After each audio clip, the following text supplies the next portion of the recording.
I am Angelina Anderson, and I will be discussing some of the findings from a larger research project I've been working on this past year titled The Evolution of the Modern Support Group.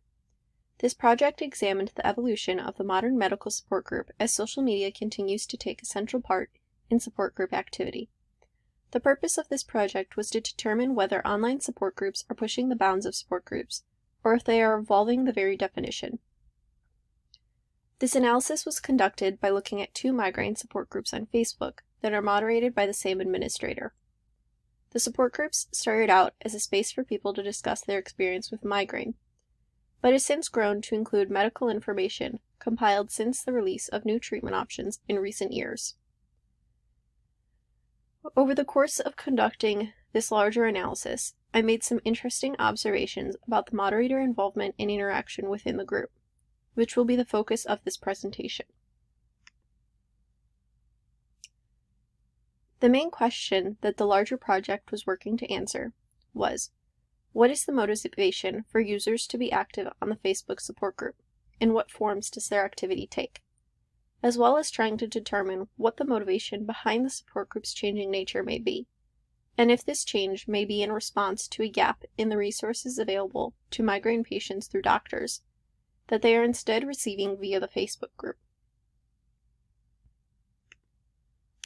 I hypothesized that if the motivation for participation in the Facebook support group is for users to fill both an emotional and informational need, then migraine patients are using the group to compensate for a gap in resources that they need.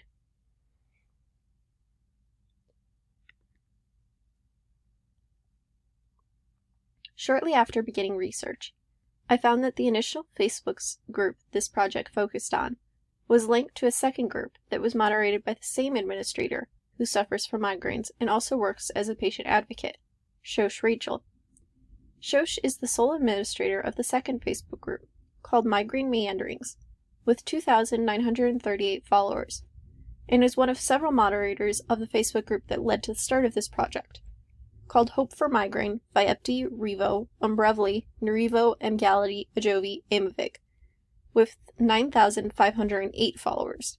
For this presentation, I will be focusing mainly on the latter group.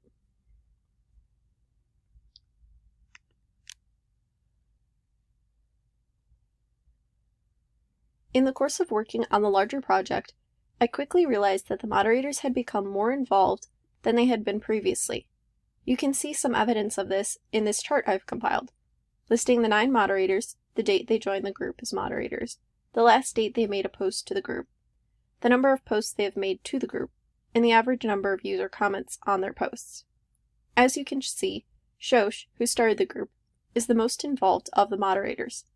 She has made the most posts of all of the moderators, making a post almost every day of this year, and regularly interacting with users through the comments as well.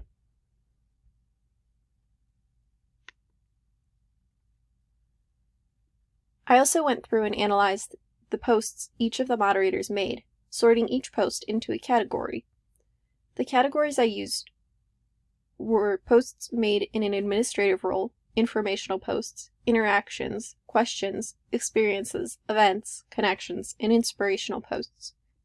As you can see, the majority of the posts were made in the moderator's administrative role. The next largest category was then informational, and the smallest category was connections. This table also highlights the different roles each administrator took on within the group. It is clear that Shosh is the main person running this group. She makes the most posts, posting almost daily, and 88% of those posts are made in her administrative role. In contrast, Michaeli has 0 posts made in her administrative role, and 100% of her posts are experience and question-based.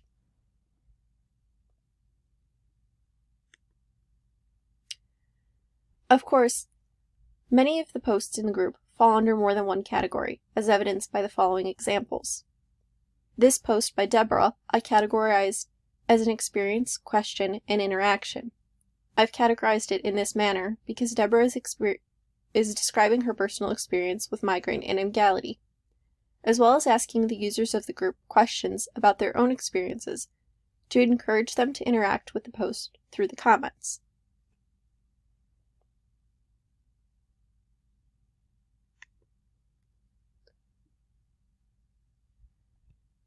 This post by Adriana is categorized as a post made in her administrative role because it reiterates the rules of the group and informs users of how those rules will be enforced. The post shown here by Shosh is categorized as inspirational because it discusses holding on to hope for the next day and sharing that message to others.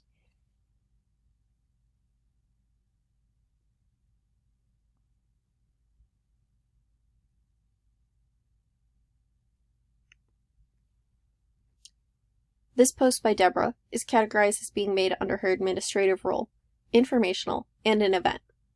This post is categorized as such because as an administrator, Deborah is informing members of the group about an upcoming event and the information involved around it.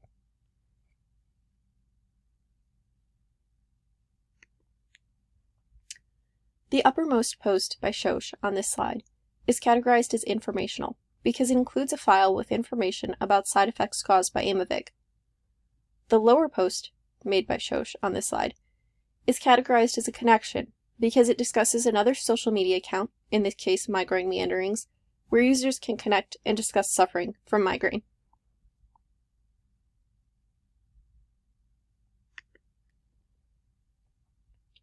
In the course of my research, I also found that the moderators had implemented rules for the group that you can see posted on this slide.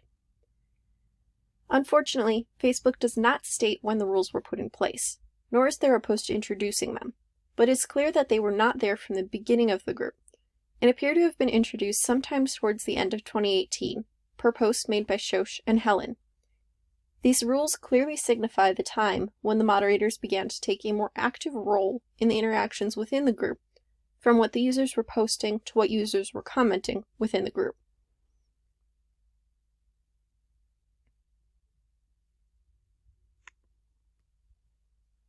The rules state that posts and comments that violate the rules will be deleted, and that moderators hold the authority to turn off comments for posts if they find it necessary for any posts in particular. I began observing this group before my project officially began, and have noticed that many posts since that time have disappeared, most likely in accordance to these rules. It is interesting to note that any posts discussing migraine outside of the new treatments, Vyepti, Revo, Brevli, Narivo, Emgality, Ajovy, and Aimovig, have since been deleted, as have any posts discussing suicide, intense pain, depression, hospitalizations, and other extreme experiences relating to chronic illness, or any posts that may discuss comorbid ailments or treatments.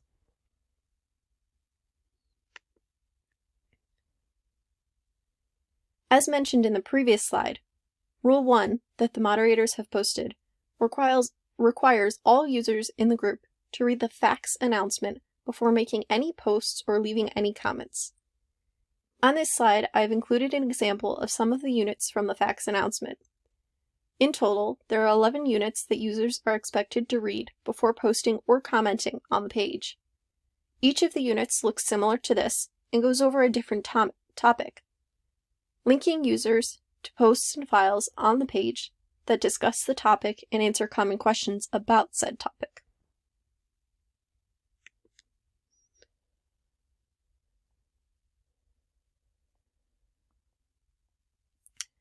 The facts page also has a section that includes files of information from doctors and other resources with medical information about migraine, including the drug fact sheets for the new treatments, as well as all of the video recordings of any online events the page has hosted with doctors, patient advocates, or other guests. The moderators also have begun requesting that users regularly respond to surveys about whether the new treatments are working for them, continuing to work, have stopped working, have side effects, and what side effects they may have, which they have then been compiling into data sheets and charts that can also be accessed on the page under the Files area. Altogether, this information helps to make the Facebook page and the moderators themselves appear more credible. Per Holt's analysis, the immediacy, truthfulness, and consistency of information on the site can help to lend a perception of transparency. This idea can be seen in the way that users are utilizing the facts page as truthful and accurate information, as well as the manner in which medical professionals have agreed to participate in the page. If you'll remember, the main question that the larger project was working to answer was, what is the motivation for users to be active on the Facebook support group, and what forms does their activity take, as well as trying to determine what the motivation behind the support group's changing nature may be, and if this change may be in response to a gap in the resources available to migraine patients through doctors that they are instead receiving via the Facebook group. While this portion of the project does not necessarily answer the first part of the question about the user's motivations for being active in the Facebook support group and what forms their activity takes within the group, this portion does show evidence of their activity through comments on the moderator's posts, that they are very active in responding to surveys about how their migraines are responding to treatment, and interacting in different online events with guest speakers by asking questions in the comments. This portion of the project also gives significant evidence that the Facebook group is indeed helping to fill a gap in the resources available to migraine patients through traditional means, as seen by the way that medical information is presented in the facts page, in online events hosted with doctors and other medical professionals, and the information compiled about users' responses to the new treatments and drug facts. Despite recommendations for healthcare to consider moving onto social media for patient outreach, marketing, and other opportunities, as discussed by Hano, it is clear that these steps have not been taken successfully.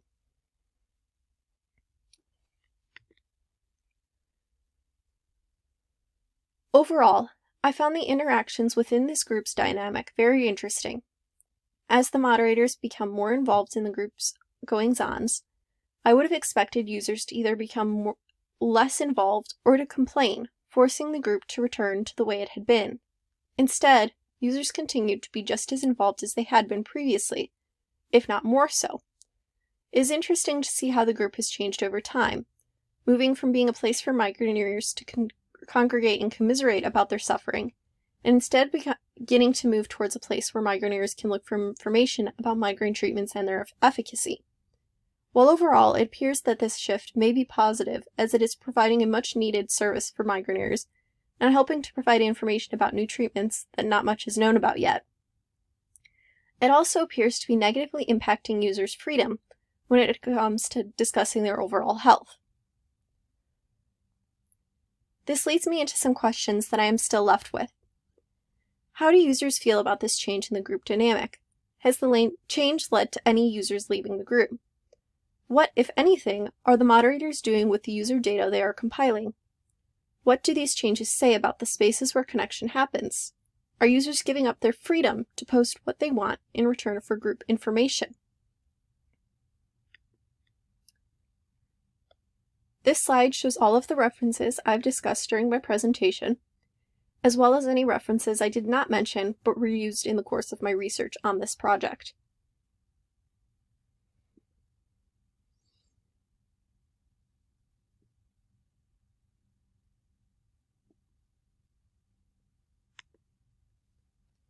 That concludes my presentation.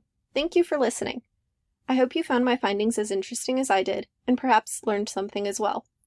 If you have any questions, comments, or would like to discuss my presentation or larger project, feel free to contact me at my email, aanderson52@mail.roosevelt.edu.